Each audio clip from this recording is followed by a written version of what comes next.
አብርሃም ዛሬ ማታ ከአዲስ ፍቅረኛው ጋር ይመጣል። እንግዲህ አዲሱ ፍቅረኛው ሄርሜላንና ሩታን አስረስታ ልቡን የሰረቀችው ሶስተኛ ባለተረኛ ማናት የሚለውን እንግዲህ ማታ ላይ የምናይ ይሆናል ማለት ነው። ዛሬ ማታ ጠብቁን ብሏል። እንግዲህ ልጅቷም የሆነ ነገሯን ከኋላ ሳያት ፍቅርን ነው የምትመስለኝ፣ ግን ደግሞ እንግዲህ ፍቅር ላትሆን ትችላለች። የኔ ግምት ነው።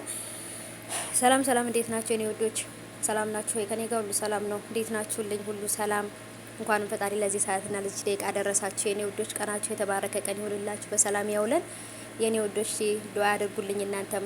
እኔም የጨጓራ ባክቴሪያ ተብዬ ታምም ያለውኝ እንግዲህ አላህ ይሽፊክ ብላችሁ ዱአ አድርጉልኝ የኔ ወዶች፣ የስደት እህቶቼ ማለት ነው። ራሳችሁን አትጣሉ ወላሂ። እና ሀባይቦቼ አብርሃም እንግዲህ ዛሬ ማታ ፍቅረኛውን ሊያስተዋውቀን ተዘጋጅቷል።